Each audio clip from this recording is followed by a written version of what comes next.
and especially thanks to those who are in countries where it is either 1 o'clock in the morning or 3 o'clock in the morning. It's great to have you all on board. As always, a little bit of housekeeping before we start. The meeting will be recorded and posted onto our page. Therefore, those of you who do not wish to be seen, please do turn your videos off now. There will be an open Q&A session immediately after, and to ensure that we can run this as smoothly as possible and to give everyone a chance to ask their questions, if I could ask that you please use the hand up icon on your screens.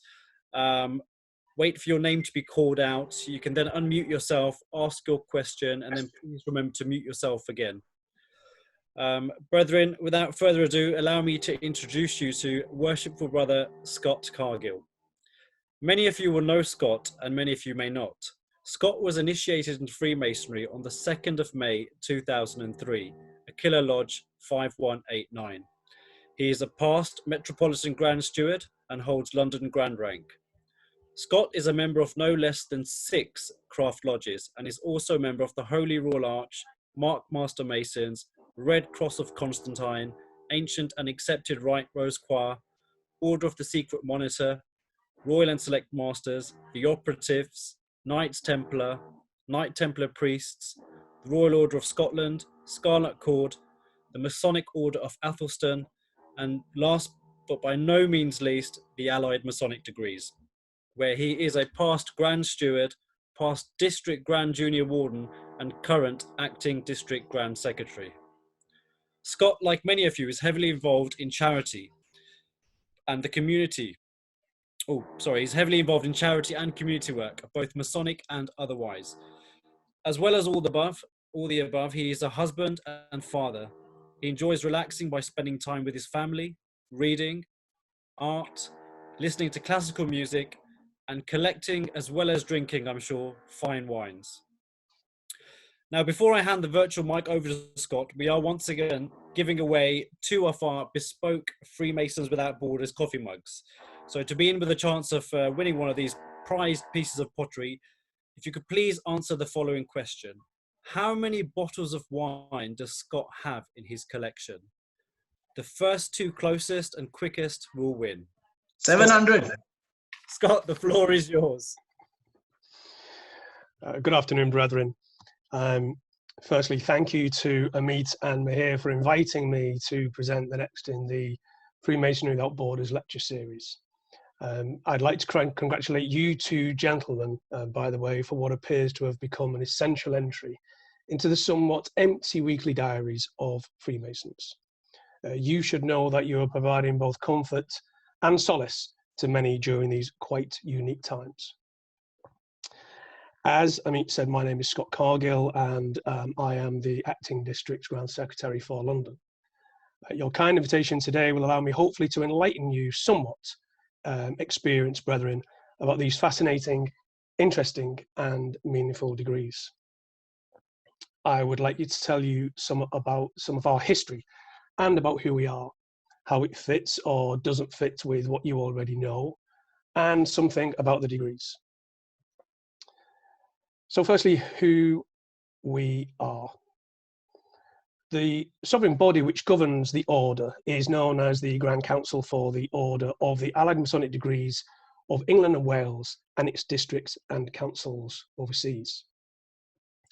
At the head of our order, we have a Grand Master, Most Worshipful Brother Thomas Firth Jackson, a Deputy Grand Master, Right Worshipful Brother Clive Roberts Manuel, and the Grand Secretary is, as I'm sure you probably gather, Right Worshipful Brother Ryan Andrew Williams, past Grand Junior Warden. Private units in this order are governed by District Grand Councils and are headed, interestingly, by District Grand Prefects. In London, Right Worshipful Brother Colin Robert Woodcock, MBE, is the current custodian of that position. The order is comprised of 5 distinct but totally unrelated degrees. The qualification to become a member of the order is membership of the craft, of course, as a Master Mason, the Holy Royal Arch, and the Mark. Brethren of all faiths can become members of the Allied. London is the largest district in England and Wales and has 11 councils, 270 members and 314 memberships. So, brethren, I'd like to tell you a little bit about the history, which is rather interesting and goes back some time. So, at the beginning of the 18th century, the operative craft possessed many legends and traditions, some of which went back to medieval dramas or religious mystery plays, which recounted tales and stories from the earliest of written history. The formation of the first Grand Lodge by 4 London lodges in 1717 saw a greater concentration upon the events connected to the construction of King Solomon's Temple. This altered certain ancient charges or time-honoured rituals, as well as a large number of local variants within provincial and local units. Certain older members of these previously independent lodges, in valuing the omitted items which formed previously part of their tradition, continued to practice them. Gradually, these evolved with a little elaboration into distinct ceremonies, and there is evidence that expert brethren, especially travelling brethren, were invited to neighbouring lodges to demonstrate to confer these degrees. Some may say that nothing changes between the old day and the modern day. The formation of the Grand Lodge of Ancients in 1751 encouraged these developments and held their warrants entitled lodges to work many Masonic degrees, providing they had a member with requisite knowledge and that there were sufficient in number of brethren to work the ceremony. Full use was made of this freedom, especially in Lancashire and Yorkshire, where in the absence of printed rituals, lodges had to rely on knowledge, experience, and the not necessarily infallible memory of the individual enthusiasts. Again, some may say nothing changes. At this time, Freemasonry was spreading across the globe by trade, travel, war, and even royalty, which encouraged the proliferation of many degrees and workings. The papal bull of Clement XII galvanized this for Protestant Europe to a certain extent in 1738, banning Catholics from becoming Freemasons, which paradoxically generated further widespread support for higher grades, which were being invented and conferred across Europe, offering such exalted titles as High Priest and Prelate. Not many of these degrees found their way to England directly from Europe. The destination of travel was more likely Scotland to Europe, and then Europe to Ireland, and then on to America. And from that back to England. As ever, we can blame politics and religion for that. So how this all fits. English Freemasonry was confronted in the second half of the 18th century and the first half of the 19th century with a melody of imported and indigenous degrees. The craft, to start, had numerous Grand Lodges, including a Grand Lodge at Wigan and a Grand Lodge at York, whom were all somewhat divided. But in 1791, the Knights Templar organised itself, the Royal Ark Mariner in 1793, which went under the mark in 1871. But generally, reorganisation and amalgamation was not an easy course. The Acts of Union in 1813, with the associated Holy Royal Arch chapter in 1817, might have been a signal to consolidate the remaining scattered bodies, which there were at its height some 1,400. However, given that the article from that act at that time did not prevent lodges or chapters holding meetings of orders of chivalry, because of this, there was just simply no appetite for it. By the end of the 19th century, the number of orders had reduced to less than 300, and more than half of those were conferred by name only. So how did Grand Council come about, and how was it born? In 1873, Frederick Binks, who was a member of the Grand Lodge of St. Lawrence Masons, exercising supreme jurisdiction at Rochdale, Lancashire, received authority to establish a Lodge of St. Lawrence in London, whose first master was a certain Charles Fitzgerald Mattier. This lodge works to this day and within what was the forerunner for Metropolitan Council, time immemorial A. From this moment on, there seemed to be a greater drive to bring unattached councils, rituals, orders, and degrees into one of the established orders, or to create at least a central authority.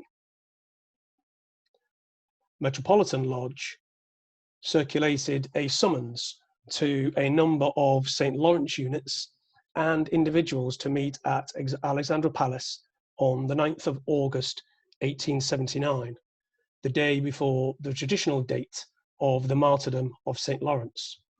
And contained within that summons said thus: a meeting of the Metropolitan Lodge of the Order of St. Lawrence will be held at Alexandra Palace on this day, Saturday, at 3 p.m. for the purpose of installing the worshipful master and any other business. The annual festival will be held at the same place at 5 p.m. The item on the agenda merely said other business, although it is not recorded exactly how it happened from reconstructed later papers, certainly certain other orders must have been approached beforehand. At that meeting, a council of side orders was formed. Binks was the first secretary, and the Reverend George Portal, past Grand Master of the Mark, was its first president. The first orders to be part of the new Grand Council of the Allied Masonic Degrees, and please note, brethren, that the name was changed from Council of Side Orders to Grand Council the following year. Those first orders were St. Lawrence the Martyr, Knight of Constantinople, Red Cross of Babylon, and Grand High Priest. 4 number to start. In 1880, warrants were issued for new councils and work begun. Then, as is now, we had fraternal relations with our American cousins. A sovereign college had been formed there for the same purposes as our Allied Grand Council, and in 1893, on a visit to the United States, Mattier, the Grand Secretary of the Allied, and interestingly, the man who began the custom of the Grand Secretary at Mark Mason's Hall being the Grand Secretary of all the orders administered from there,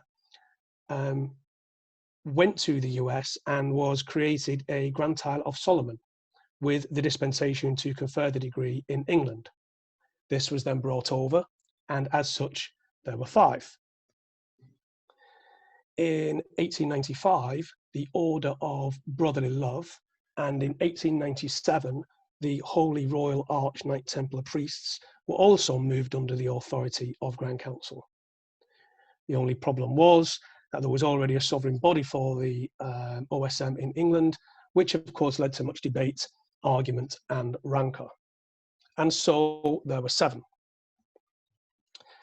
The Knight Templar Priest was not worked officially in England and Wales, although it is believed to have been worked unofficially in Newcastle, and was later spun off in 1924.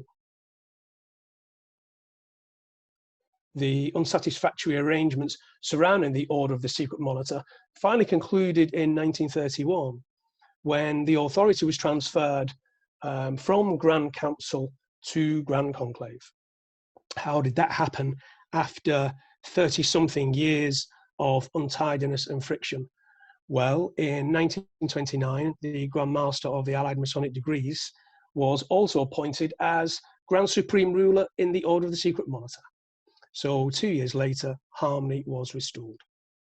So then, again, there were 5. So, brethren, that's a little bit about our history and how we managed to collate all 5 degrees together under Grand Council. I'd now like to go on to, especially for the brethren who are not members of the order, to talk a little bit about the individual degrees themselves. These come in no particular order, save the first one, which is the degree of St. Lawrence the Martyr. So St. Lawrence the Martyr is the ancient degree taken in the AMD, and whereas in the craft a new member is initiated, in the Holy Royal Arch exalted, and in the Mark advanced, one is introduced, received, and admitted as a brother of St. Lawrence in this degree. It is also the administrative degree and the degree in which the Board of Installed Masters is opened. The council must open and close in a lodge of St. Lawrence the Martyr, and the same must be adjourned in order to open any other degree therefrom. The Spaniard St. Lawrence was a deacon in Rome for the Christian Church and was martyred in the middle of the 3rd century. Records show that the degree itself dates back to the 1730s. The symbol and jewel of the degree is that of a gridiron, the notable symbol of St. Lawrence.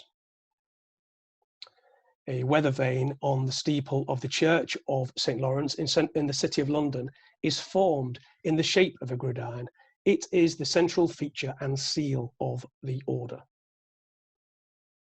A master-elect is installed in a lodge of St. Lawrence, and his officers are appointed in the same. And whilst the name of the office may change throughout the different degrees, the officer itself remains the same.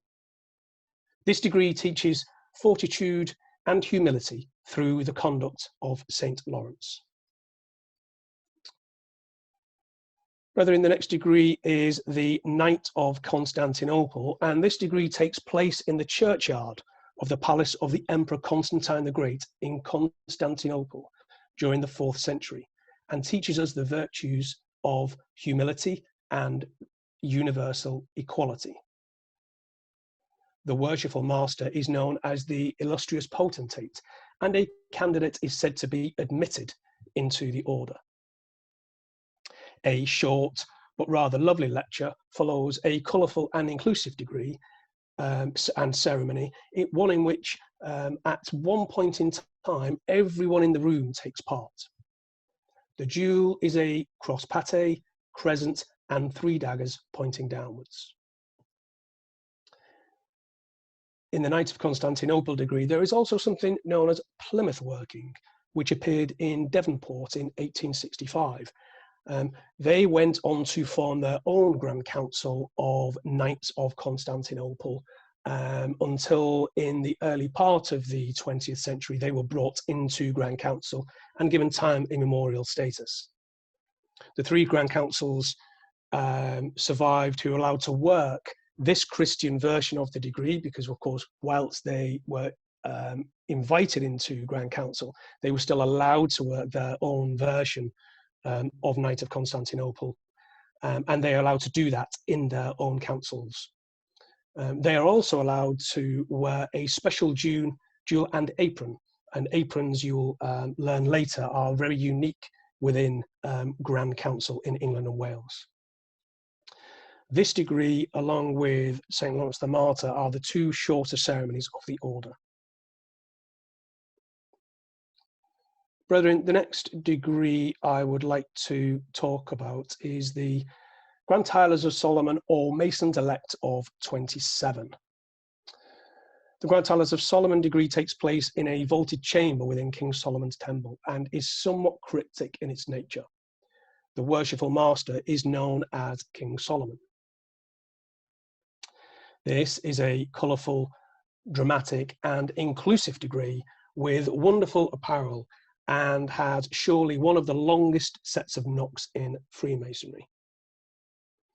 The jewel is a black triangle edged with gold.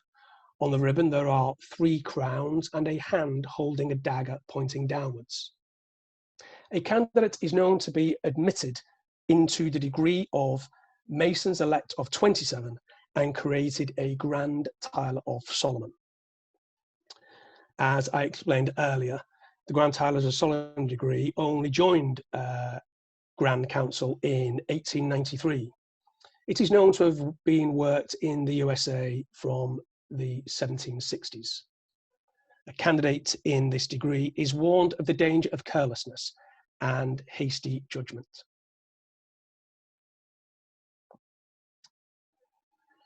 With the Red Cross of Babylon, the earliest record of the working of this ritual, or at least something similar, can be traced to France in the early 1700s. It was brought to London in the 1760s and commenced working with bodies associated with the Allied Masonic Degrees in 1799.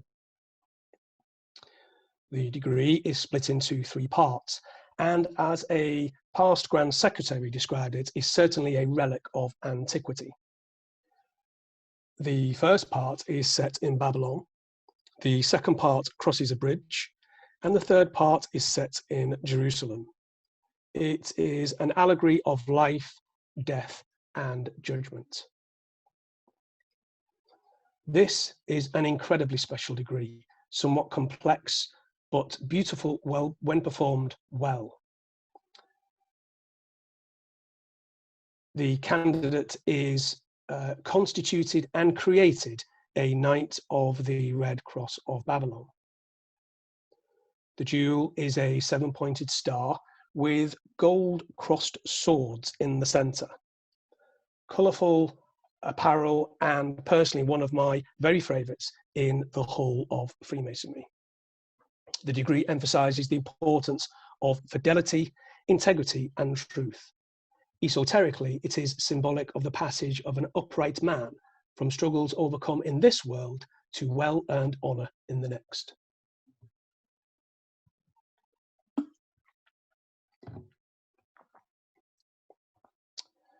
Brethren, the final of the degrees is the Grand High Priest. Undoubtedly very old, but the date of the earliest working and even the country of origin have not been absolutely established. Indeed, there is a thought that due to the abrupt transition partway through the ceremony, the present version may be a combination of 2 distinct degrees. The earliest appearance of the order in this country towards the end of the 18th century was in Bristol, Liverpool, and Newcastle, as well as Glasgow and Dublin. The degree is held in a tabernacle, which is to represent the encampment of Melchizedek in the Valley of Sheba, and reflects the story of the attack on Abram, the immigrant from Mesopotamia, who was blessed by Melchizedek, the Canaanite priest king. The worshipful master is known as the Most Excellent President. Once again, very interesting apparel and headwear are used. The jewel is in the form of a mitre on an equilateral triangle. Candidates of the order are said to be admitted and anointed, consecrated and set apart to the holy office of Grand High Priest. The ceremony carries us towards the more philosophical aspects of Masonic thinking. The candidate is left in no doubt that he is set apart for high duties and responsibilities in life, both as a Mason and as a man. He is taught that to carry them out, he is called upon to dedicate himself to the service of the Most High God and also that of his fellow men. Generally, this degree has been long associated with the Holy Royal Arch. The first original constitution specified that one had to be an installed first principal, but that was later considered to be too restrictive. This, along with the Red Cross of Babylon, are the 2 longest ceremonies within the order. So, brethren, that deals with the degrees within the order of the Allied Masonic Degrees. And now I'd like to we're coming to the end, just a little bit left to go. I'd like to talk to you about Regalia, a little bit about London, because this is not a Grand Council presentation, so I'm going to press my advantage and tell you all a little bit about our district and other districts as well, and then maybe just a little bit of a summary to kind of towards the end, just before a short Q&A afterwards. So, brethren, the Regalia in this order it's relatively simple. Firstly, for those of you can see, this is the tie with a little kind of logo of Grand Council towards the bottom. When you join on your first day, that is the only Regalia that you will need. There is an alternative version of the tie, which I will hold up here, which has the gridiron shown upon it. Personally, I prefer the one I'm wearing, but of course, it's all about personal preference. When you complete your 5 degrees, you will be allowed to wear either a composite jewel, which shows all 5, or you'll be allowed to wear in your breast this jewel, which is called the 5-bar jewel. Now, some brethren buy the 5-bar jewel for the day that they join, kind of hide these, and if they receive St. Lawrence, they kind of do this little trick, because you are invested with the jewel at the end of a representative jewel at the end of each ceremony. So people tend to do this and then stick that one out, and so on, kind of so on and so forth. And that is the Regalia. It's literally that. Until you have been through the chair and or become a district officer. You can become a district officer in certain circumstances before you go through the chair. But ordinarily, as per other orders, you'll need to go through the chair and become a district officer. And when you do, you will receive one of these. This was my old district collar. If you're an active district officer, you will also receive a small collarette. But if you're a past rank, you will just wear your dark green district collar braided with silver. And it's as simple as that. And these kind of work very well, because as with other orders, brethren, it's literally just this. It can kind of fold up. There's no big bag. You kind of easily tucks away in your case, so that's great. When you become a grand officer, it's something a little bit more ornate. This is a grand officer's collar in Grand Council, and if you are active, if you were active, you'll receive one of these to say that you were during your year, you had the use of a chain. And for anybody of you that are interested, you may recall I mentioned Metropolitan Council Time Immemorial. I am the secretary of that council. It's my mother council. And we, along with other time immemorial councils, are allowed to wear this jewel, which has got this symbol of the old symbol of the order, and it's got time immemorial A. So we can just wear that as a kind of little breast jewel to show that we are a member of time immemorial councils. And that's it. And when you are promoted in either the district or Grand Council, there's nothing extra to buy for promotion. So it's not like in other orders where you're a Grand Inner Guard, or you're a Grand Pursuivant, or you're a Grand Standard Bearer, and you get promoted to a Deacon. You've got to buy a whole new range of Regalia. That isn't the case. Once you've bought this, that's it. Nothing more left to buy. So that tells us a little bit about the Regalia, brethren. In London, we have 11 councils, all thriving and working well. Our district Grand Prefect is Right Worshipful Brother Colin Robert Woodcock, MBE. Whilst the Mark degree is rightly known as the Friendly Degree, I'm a huge fan of that order. And the Order of Secret Monitor is known for its friendship, and I'm a huge fan of that order. The Allied Masonic Degree is known in London for its visiting. Now, in some orders, it is, of course, very right and proper that a host would offer you an invitation to maybe visit a unit, his unit, etc., etc. In the Allied Masonic Degrees in London and other districts, that isn't necessarily the case. One of the major pluses of this order is that once you've received your entry degree, which is St. Lawrence the Martyr, you can receive any other degree in any order, in any council, anywhere,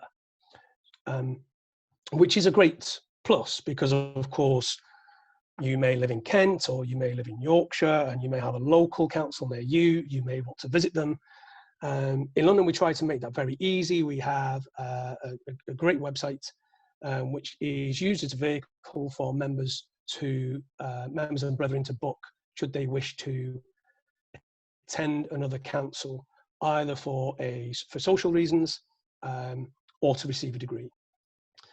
A member can easily click just a couple of buttons, and at that point, the secretary of the council in question and myself will receive an email to say, Fred Bloggs would like to attend your council, he'd like to dine, or he'd like to just attend to receive a degree, etc., etc. So in London, we try to make that very easy, and we're not special.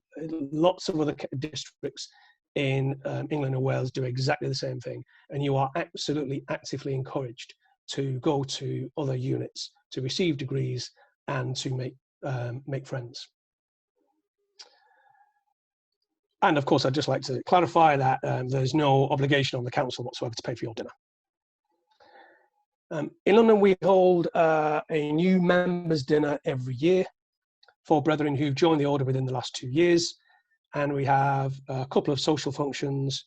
We have a good website, amdlondon.org, good communications, and some specialist kind of councils of note.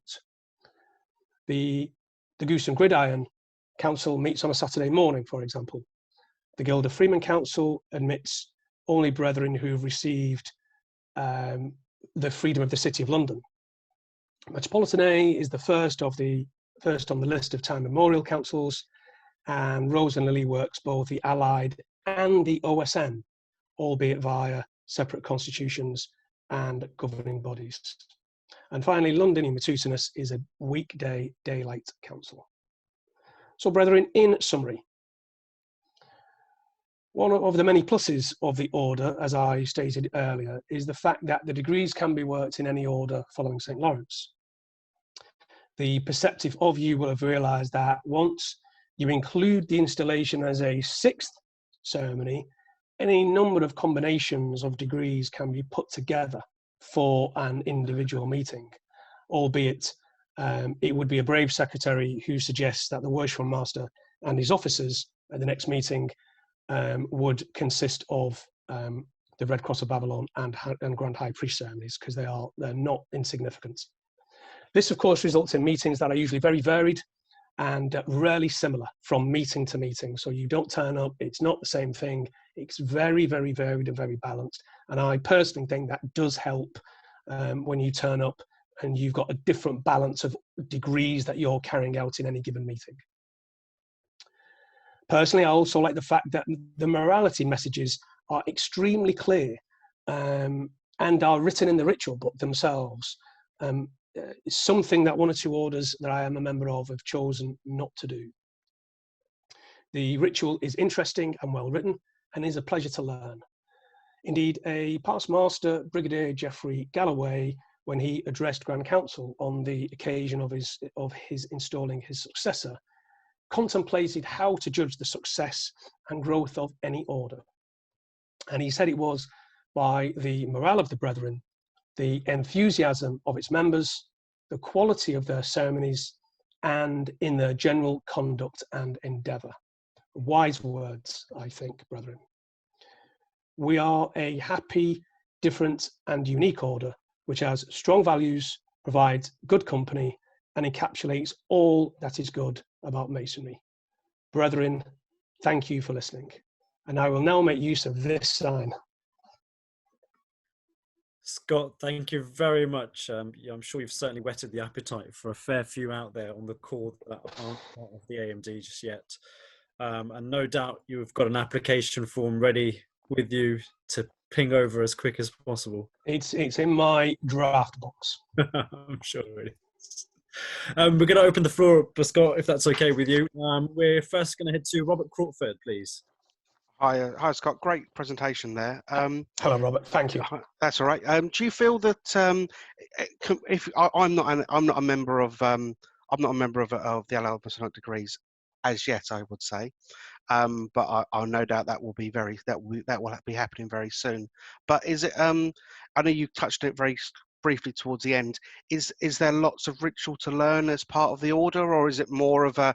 Is it quite if you think of it in like a chapter type sense, is it a case of it's a long pieces like you would have like the principles type lectures, or is it something which is a little bit more broken down where it's maybe like more on a catechetical type of working where things are passed back and forwards between members of the council? There's thank you for the question, Robert. It's good, interesting question. I'm sure there's one or two. I'm sorry, I didn't quite catch that last part. Sorry, yeah, I was just saying about. I didn't quite catch the last part. It was just about the way that it's just the way that the ritual is done. Is it a case of it's one big piece, or is it more catechetical where it's passed about around the members of the council? Yeah, as I was saying, thank you for the question, and it's one of I'm sure will be of interest to many. Firstly, it isn't done as a catechism. There's no kind of questions and answers like there is in Emulation, Lodge of Improvement, which is one of my other heads.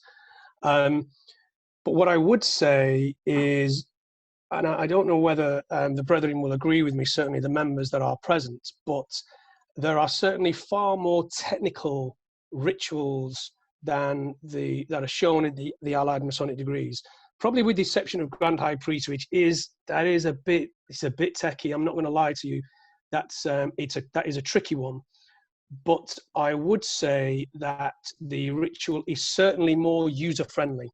I take your point about the Holy Royal Arch. I love the Holy Royal Arch ritual. However, I do appreciate that and certain other orders, the ritual is certainly far more challenging, certainly far more difficult to learn and to try and kind of retain both long-term memory and when you need it on the day. I would argue that the Allied is a little bit like the Mark, maybe, insofar as the ritual is a bit more of a story.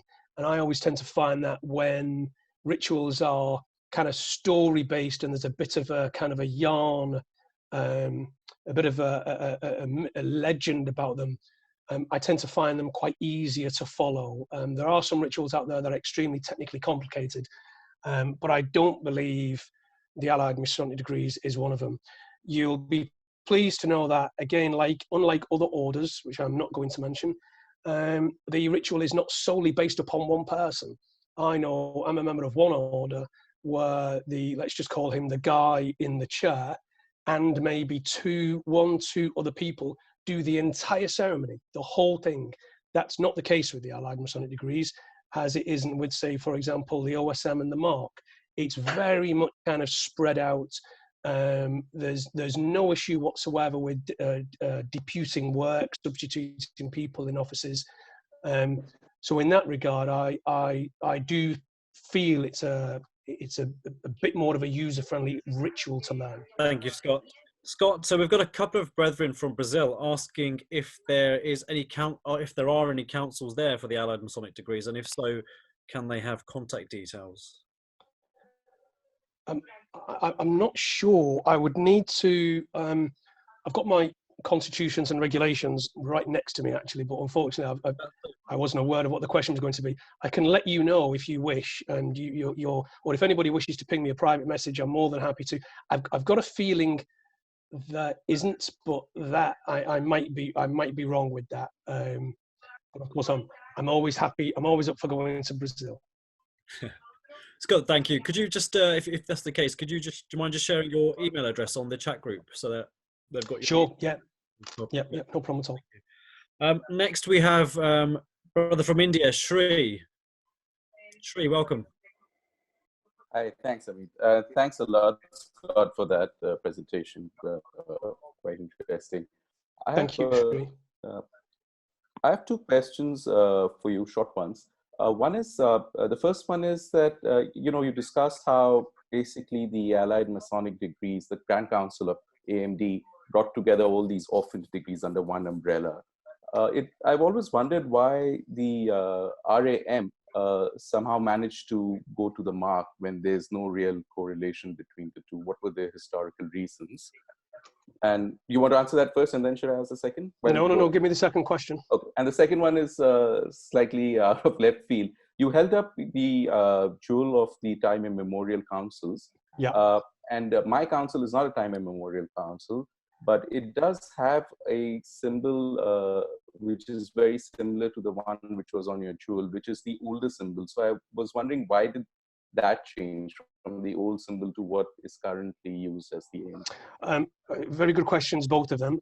There are very experienced Mark brethren. I dare say, brethren, I do believe that we've got the Assistant Grand Master with us on this call. I'm sure he'd be far more qualified to answer the reason why the Royal Ark Mariners jumped as part of the Mark constitutions.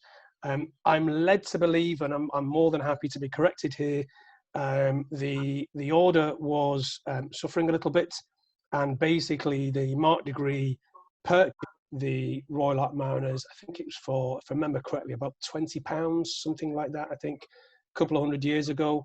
Again, I may not be right. I can see Matthew's shaking his head, but I don't know why the Royal Ark Mariners. The Royal Ark Mariners actually probably went to the Mark because at that time there was no Allied Masonic Degrees. I'm not for 1 minute suggesting that it would have ended up with the Allied anyway, but yeah, they were two separate bodies, and the Royal Ark Mariners went to the Mark. The second question, I don't know why the Grand Council logo changed. Maybe one that there are, again, some very esteemed brethren on here. Eddie Goodwin, I know he's with us, who I know may have been a district grand prefect when that happened, but I don't know the answer to the question why it was changed. Sorry, I know that's not very useful. No worries, thanks.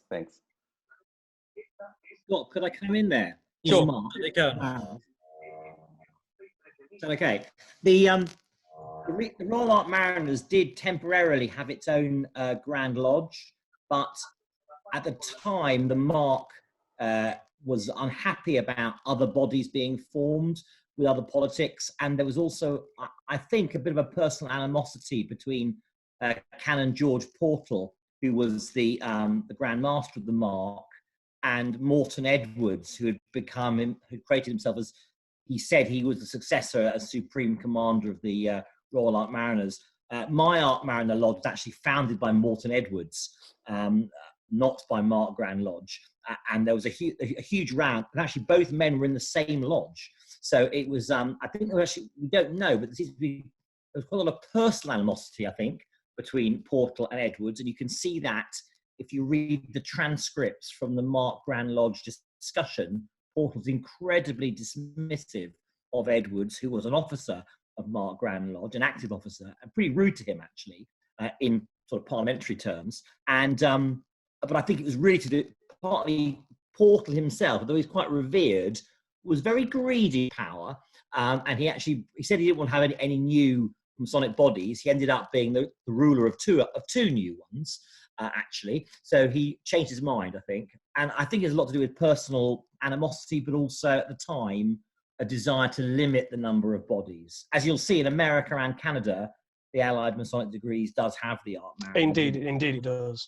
Thank you for that, Matthew. Daily advancements in Masonic knowledge from me. Absolutely. Thanks again, Matthew. Thanks for that. And Shri, thank you for your questions. Next we have Alan Silvestre, please. Alan? Good afternoon. I'm one of those who come from Brazil. We are here in the meeting, 5 or 6. What a pleasure to listen from you. Thank you, Alan. We are number 254. I would like to ask about the apron that you have said related to Knight of Constantinople. And I've heard about there is 2 or 3 councils in Plymouth that they have a different apron. Could you please share a little bit about this? Well, what happened was the degree entered into kind of the Plymouth area in the end of the 19th century, and they kind of set it amongst themselves that they were going to form their own little kind of Knight of Constantinople Grand Council. And of course, because they did that, they created their own set of constitutions. Then our Grand Council came along and kind of said, well, you know, you can either stay on your own or you can come with us, and we've got something very similar to you, although not exactly the same. And, you know, there was probably a little bit of political jiggery-pokery, because lo and behold, when they did join, some 20 years or so, 30 years or so after, 35 years or so after Grand Council was formed, they received time immemorial status, the 3 of them. They still work within councils that are governed by Grand Council, but they're still allowed to use their original Plymouth working. It's called the Plymouth working in England. It's a very different ceremony. It's a very Christian ceremony. And those 3 councils are allowed to wear allied aprons, which is a constitutional obligation. It is in the constitutions that they can wear them. In America, allied Masons all wear aprons, but in England, we do not. Only the 3 councils in Plymouth wear aprons. Thank you so much. Thank you, Alan. Next, we have Simon Reeder.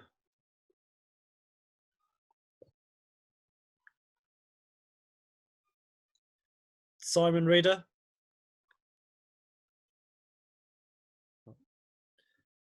Perhaps it's. Can you not hear me? Oh, there you are. Yeah, we can hear you. Oh, sorry. Yeah. I needed 2 button pushes, not 1. I apologise. Hello. Thank you very much. I'm a past master in craft, PZ in chapter. I'm still on the ladder in Markham Ram.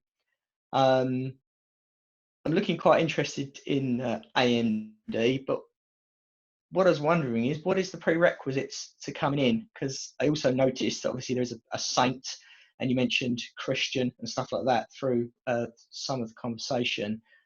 Is there a requirement to be a Christian to be an AMD? No, I don't know whether he was with us at the beginning of the lecture, Simon, but I did say that there is no, what was the word I used? There's no religious obligations or restrictions to join the Allied Masonic Degrees. Brethren of any faith can join. The simple requirements is that you have to be a member of the craft, obviously Master Mason, because you need to be a member of the Holy Royal Arch and the Mark. Now that in itself means that you're, personally, I think that in itself, and this goes for other orders that attracts multiple memberships of other orders as a qualification to join, it attracts a certain type of person. Now, I'm not for 1 minute going to say that a craft guy who's only in a craft lodge and nothing else is not committed, and I'm not going to say if he's only in the craft and the Royal Arch he's not committed, because I was those things at one point in time and I was extremely committed. But what I do believe is that when you get to your 4th order, there are some brethren in Freemasonry who join Freemasonry for a certain reason, and by the time you get to your 4th order, usually that reason has been satisfied. People who go on to learn, want to learn and gain further Masonic knowledge and further daily advancement, tend to go on and join other orders, I believe. Again, that's not a slice of anybody, that's just a member of the craft, but I do believe that you're more likely in the Allied and things like the Royal and Select to get guys who are maybe a little bit more interested in the teachings and gaining further knowledge than someone who maybe just restricts it purely to the craft. He's after more. Nice answer, thank you. Yeah, I think I'm looking to restrict myself to the Solomon things at the moment. Solomonic. Yeah, Yeah. I understand. So that's probably but thank you for that answer. Cheers. No problem. No problem, sir. Thanks, Simon. Next, we have the most worshipful Bharath Ipur, please. Whew. Mm. Good evening, brethren. Scott, thank you for that wonderful introduction to the Allied Masonic Degrees. Thank you, I most just have worshipful a- Grandmaster. Thank you. I have just one small question, which I have not been able to find an answer to it myself. So maybe I thought I could ask one of you. You see the Select Masters degree in the Royal and Select Masters, Yeah. as well as Grand Tylers of Solomon, Yeah. have a similar storyline. I'm sorry, I missed that part. I said they have a similar storyline. You know, They the do Select- indeed. They do indeed, yeah. So I was just wondering why in the course of history of the development of these orders controlled by Mark Mason's Hall, they didn't kind of said, okay, Royal and Select, you keep it and take it out of Allied Masonic Degrees and it's restricted to the Royal and Select, or vice versa. Why did they allow both these orders to have similar storylines in two of their degrees? It's something which has always fascinated me. I've not been able to find an answer to that. Yeah, it's a very interesting question. And whilst whilst Ireland is a completely different constitution, you have something that's not too dissimilar, because of course the Order of Knight Masons is like an extended version of the Red Cross of Babylon, a much longer version. So the answer is I don't know. It's a little bit like, it's the opposite to what we were talking previously about Plymouth councils. They did kind of sweep up the Plymouth councils and bring them all into Grand Council.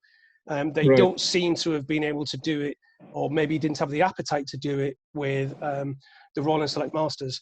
I'm a huge fan of that order, by the way. And whilst the two ceremonies of Select Master and Grand Tylers of Solomon are similar, I think they're different enough for me to want to be able to do both of them differently and through different constitutional bodies. Again, I don't know whether that's a satisfactory answer to you, but it was probably something to do with politics and money. Yeah, I guess you're right. I just thought it's just a curiosity which was bugging me for some time. I mean, I enjoyed both the degrees, and it is enough to be said in favor of both of them continuing as they are. But the fact remains that it is a curiosity in Masonry. That's all I wish to point out. Nothing else. No, I understand. Thank you, Bharat. Thank you. Thank you, Scott. Thank you, Bharat. I've got a couple more for you, Scott, if that's okay. I'm aware that he's running away from us as well. Royston, are you still on? Yes, yes. Scott. Hello, Royston. Thank you very much for a very interesting talk. Thank you. Is it invitation only to the degree? Well, I would suggest the answer to that is no. I mean, you've all got to be invited, haven't we? I mean, I hear this phrase all the time. It's by invitation only. I mean, Ryan mentioned it. You were there, Royston, I think, last week when you asked him a couple of questions. And I know he mentioned about the KBHC. Now that, for me, is something that's truly invitation only. And I know that we've got one or two senior members here with us of the KBHC. My answer to that question would be no, I don't believe it is invitation only. Certainly in London, if I received an email as a district grand secretary which said, I am a member of here, I don't know anybody, I would like to join the Allied, I would either go out, or one of the other guys would go out to interview the guy. We'd do some necessary due diligence, and if we thought it was appropriate, we would let him join the order. Okay. Right, thank you very much. That's no problem, Royston. Brilliant. Thank you. Scott, next we've got another small one for you. We've got Grand Summist of Scarlet called Ian Currans. Oh no. Ian, what are you doing? Can you leave me alone? Hi, Scott. Hello, Ian. Just one thing, just maybe following up on what Barrett asked. I think possibly the point about Select Master and Grand Tylers of Solomon is they fulfill different functions. Select Master tells the story really of how the treasures of the temple were deposited in the secret vault beneath the Holy of Holies. So they really kind of fit in much more with the Holy Royal Arch, where the secrets are subsequently discovered. In the Grand Tylers of Solomon, although it's set in the vault with more or less the same people, there's no suggestion there of secrets being deposited in the vault. It just really teaches the lesson about hasty judgment. And yeah, that's, you're absolutely. I think the two degrees, although similar in a concept, they teach a different lesson, and they come up. They have a different conclusion as far as the legend is concerned. So I think that may be the reason they're not identical by any means. Yeah, in that respect. You're absolutely right, brethren, and that is exactly why Ian Coynes is a Grand Summers, and I am not. No, not Thank at all. you, Ian. The question, that's all right, Barrett. The question I wanted to ask, because I've just actually finished a paper for Metropolitan Grand Chapter about our other additional orders which have the Royal Arch as a requirement, and one of which is, of course, the Allied Masonic Degrees. I was wondering then, and I can't really find a satisfactory answer apart from one, why the mark is a requirement for the Allied Masonic Degrees. There's no intrinsic knowledge in the mark degree which you need to go into the Allied Masonic Degrees, as far as I can think. I think it's probably just because at the outset, Mathieu was the secretary of the mark, and if he was going to look after the Allied, he wanted to promote the mark. Therefore, to get into the Allied, you had to be in the mark. I can't see any other reason why you need to be a Mark Mason actually to join the Allied. I wonder if anybody else can think I've got something bugging me in my head, Ian. I'm trying to think of the entrance of the candidates at one of the ceremonies. I can't remember that it's St. Lawrence or Knight of Constantinople. I'm thinking of a knock on the door using the knocks of the mark. Is that not right? I mean, well, I mean, it's tenuous at best. It's tenuous at best. That's tenuous, isn't it? I mean, you could, if you didn't want the mark as a qualification, you could easily change the knocks. That's right. Yeah. Interesting. It's an interesting point. It is. Yeah, it is. I just wondered if anybody else could come up with a reason. No, I'm not aware. No. Okay. Thank you very much. Thanks. No problem, man. Thank you. Thanks, Ian. Thank you. Right, one final one, brethren. I know that there's been a couple of hands up since Ian's as well, but I'm so sorry that we're probably going to have to call it time now. It's been an hour into the session. If you have got any more questions, obviously you can email Scott directly, I believe. Is that all right, Scott? Of course you can, yeah. Wonderful. Finally, we'll go to Vincent, please. Vincent, go for it. Scott, first of all, thank you very much for an excellent presentation. Thank you, Vincent. This is a comment rather than a question. You may not be aware, but I certainly am, of the great work that Scott did a year or two back with the homeless and raising vast sums of money in respect thereof. Just to round off your little talk, Scott, I've got some advice for one who's listening to it, and that's that. Yes, quite right. Thank you very much. For those of you who don't know, brethren, we had these mugs made because we were raising money for shelter, and we managed to sell the mugs around England. We got some over to the guys in Spain who were kindly with us this evening, and because it was for a homeless charity, I decided to do something which was called Go Homeless for the Homeless. So I basically was 24 hours walking around the streets, eating cold pizza, leftovers, and sleeping in a park. And I think we raised about £14,000 for shelter. So we did okay. Thank you for that plug, Vincent. The check's in the post. Thank you. Brilliant. Thank you, Vincent. Scott, could you kindly share your email contact details? I'm getting quite a few brethren asking for your details. Yeah, sure. My email address is my Allied email address is s.cargill. That's CARGILL at amdlondon.org. So s.cargill, C-A-R-E-I-L-L, at amdlondon.org. Wonderful. Thanks, Jake. I think Jake's already, he's also shared that on the chat group for everybody as well there. Do I need to put anything on the chat group down below, Amit, or? No, you're good. I think Jake just put your details on there, Scott, so that's fine. Yeah, great. Thank you very much. And I'm sure that Mahir and Amit will add that into the details of the it within the Facebook group as well. Yeah, not a problem at all. Thank you, guys. Thanks for having me. And Thank you very much. Good luck next week, Ian. I'm going to think of a nice question for you. Excellent, brethren. Thank you so much for joining us today on this call again. You know, it's really, really appreciated. I know there's many of you from far away, different countries, different time zones. So it's really appreciated that you have taken the time to come on here. I hope you found it valuable. We've got our next lecture next Tuesday at the same time, followed by 2 further ones, more on our Facebook page. If you want any details, they're all on there. But I bid you all a good night and thank you very much. Thank you. Good evening, Bevan. Thank you, Scott. Take care, guys. Thank you. Cheers. Stay safe, everybody. Stay safe. Thank you very much, Scott, for this wonderful presentation. Oh, Amit, you've not done the answer to the competition question. Ooh, how many wine bottles does Scott have? Sorry, that was not done on purpose, brethren, for those that might think it has been. We have 2 winners. We have Timothy Lestrange. What?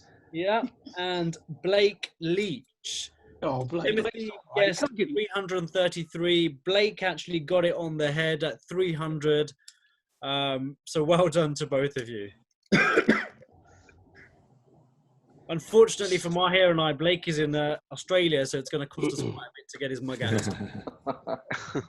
I can assure you that there were a lot more wines in the cellar, brethren, before the coronavirus kicked in. There you go. Thought there were plenty of messages alluding to that. If you had to look at the chat. Yeah. Thank you, guys. Take care. Cheers. Cheers, Scott. Thank you very much. Thank you, everyone. Scott, I love your sense of humor too. Who said that? I said it. I said it. Ah, it's okay. Good to hear. It's okay. Bye-bye. Take care. Bye. Robert, thank you for doing the host today. Take care. Bye-bye. Yeah, no problem at all. You're more than welcome. Rob, see you soon. Oh, cheers, Lewis. Nice to see you, my brother. My pleasure. Thank you very much, Scott. Thank you for everything. Hello, Lewis. Hello, Mike. Hello, Ian. Hi, Lewis. Good that you joined us. Hello. See you next week. It's a pleasure to see you again. Many thanks. Thank you very much. See you, Rod. Bye, everybody. Bye, mate. Thank you. Bye. Thank you to everyone. Greetings from Bolivia. Greetings. Yay, Bolivia. Bolivia. Whoa. Thank you, everyone.